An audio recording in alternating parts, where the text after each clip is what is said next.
Semangat pagi semuanya.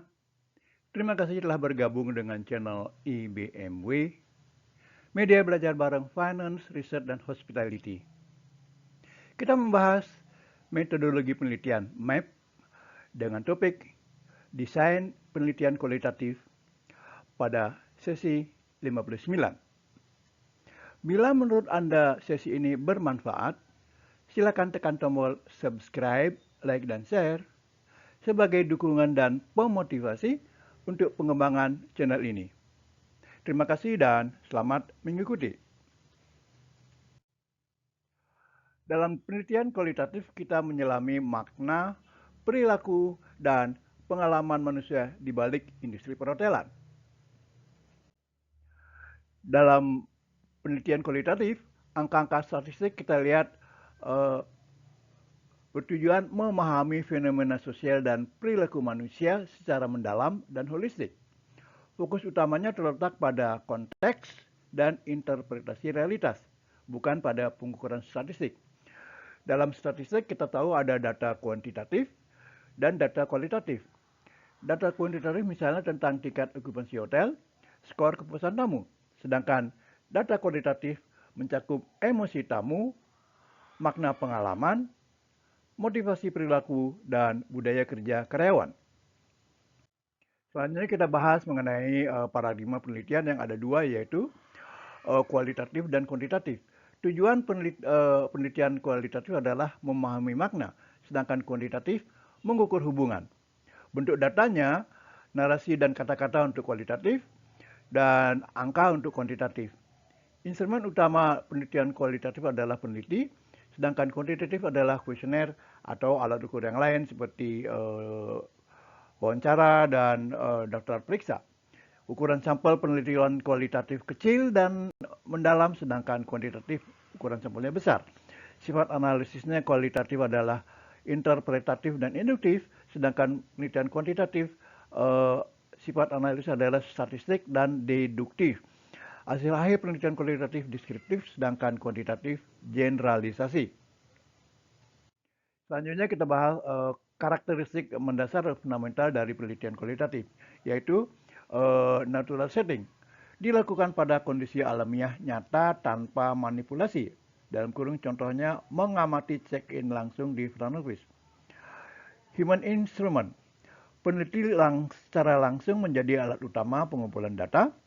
Sifatnya holistik, yaitu fenomena dipahami secara menyeluruh dan saling berkaitan. Desainnya merupakan emergent design, rancangan penelitian bersifat fleksibel dan dapat berkembang selama proses di lapangan.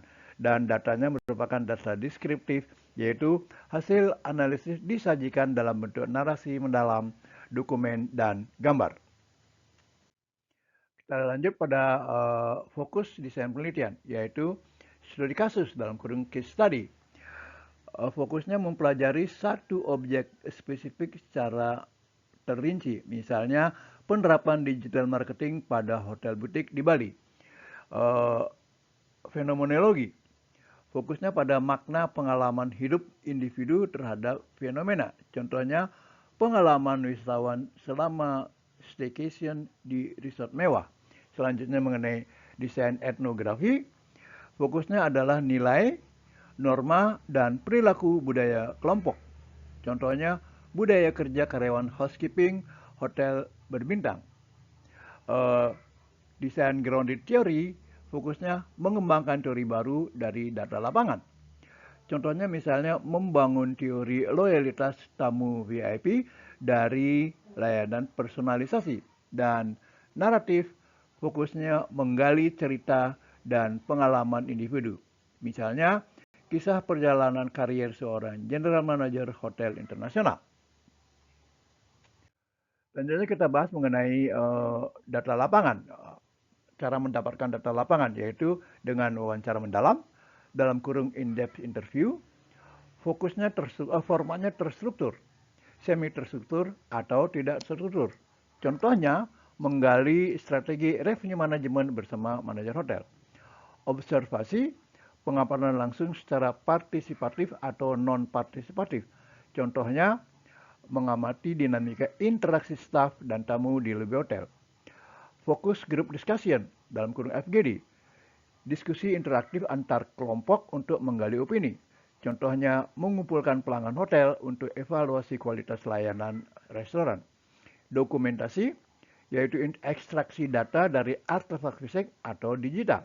Contohnya analisis standar operating procedure dalam kurung SOP, review online tamu, dan laporan okupansi.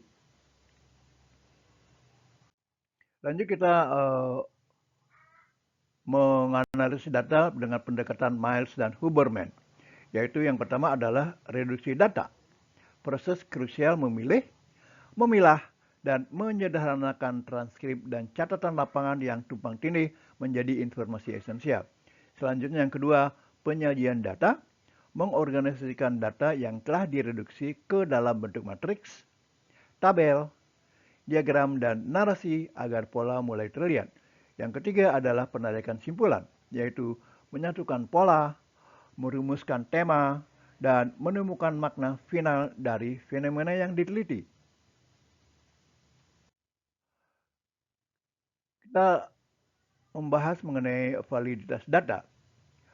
Validitas data kualitatif dia dapatkan dengan triangulasi, yaitu teknik verifikasi silang, mencakup triangulasi sumber data, teknik pengumpulan, dan waktu pelaksanaannya.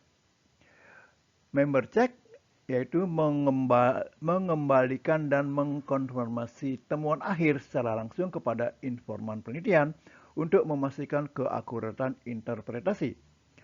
Peer debriefing, yaitu diskusi kritis dan transparan dengan rekan sesama peneliti untuk menguji alur logika dan mengurangi bias. Dan audit trail, yaitu dokumentasi riwayat penelitian yang sistematis dan komprehensif, memungkinkan pihak eksternal melacak seluruh proses pengambilan keputusan. Kita lanjut instrumen penelitian, yaitu peneliti sebagai instrumen, yaitu yang sifatnya objektif dan sensitif, menjaga jarak analitis sambil tetap peka terhadap dinamika fenomena yang halus. Membangun report, yaitu kemampuan esensial untuk membangun kepercayaan dan kedekatan emosional dengan informan agar mereka bersedia membuka diri. Dan dengan tahapan pengumpulan data, pengamatan lapangan, pewawancara, dan penganalisis serta penafsir makna. Kita lanjut dengan mempertimbangkan kapasitas desain kualitatif. Dilihat dari sisi keunggulan dan tantangan. Keunggulannya adalah menghasilkan data yang sangat kaya makna dan detail. Sangat fleksibel menghadapi perubahan di lapangan. Satu-satunya instrumen yang mampu membongkar fenomena kompleks dan emosi manusia secara utuh. Sedangkan di sisi tantangan, hasil temuan spesifik dan sulit digeneralisasi ke populasi luas. Proses pengumpulan dan analisis memakan waktu yang sangat lama dan rentan terhadap subjektivitas. Kualitas bergantung penuh pada keahlian sang peneliti. Lanjut dengan roadmap atau peta jalan pelaksanaan penelitian, yaitu yang pertama, identifikasi masalah dan kajian literatur, dalam kurung membangun bab 1 dan bab 2. Yang kedua, penentuan desain dan pemilihan informan, dalam kurung menggunakan purposive atau snowball sampling. Yang ketiga, terjun ke lapangan dan pengumpulan data, dalam kurung memulai operasional bab 3. Yang keempat, analisis reduksi data. Yang kelima, uji keabsahan data dalam kurung validitas. Yang keenam, penarikan simpulan. Dan yang terakhir, yang ketujuh, penyusunan laporan akhir. Kita lihat dari sisi hospitality bahwa pengalaman manusia merupakan jantung dari bisnis hospitality. Industri perhotelan dibangun di atas interaksi manusia, emosi pelanggan, dan kualitas layanan yang tak kasat mata, dalam kurung intangible. Survei angka tidak akan cukup untuk membedah perasaan tamu.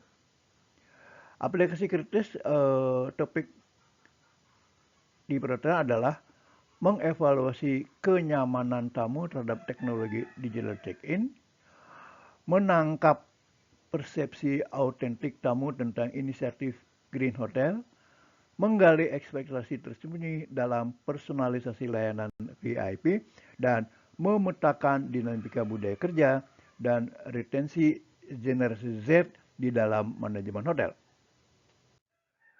Selanjutnya kita bahas mengenai studi kasus butik hotel. Dengan fokus penelitiannya adalah berjudul Pengalaman Tamu Terhadap Pelayanan Personal Butik di Hotel di Bali. Dengan rumusan masalah, bagaimana pengalaman dan makna pelayanan personal bagi tamu loyal. Desain dan subjeknya adalah pendekatan fenomenologi, informannya 10 tamu loyal, dalam kurung minimal 2 kali menginap, dipilih melalui purpose sampling teknik.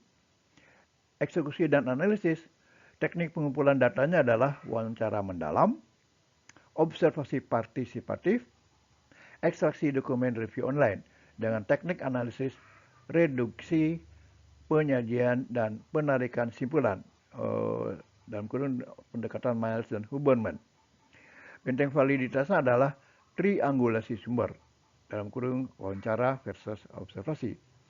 Member cek kepada tamu setelah analisis awal selesai. Dengan demikian kita akan dapatkan bahwa menemukan jiwa data penelitian adalah peneliti dalam kurung empati peneliti plus ketelitian metodologi akan menghasilkan insight transformasi bintang 5.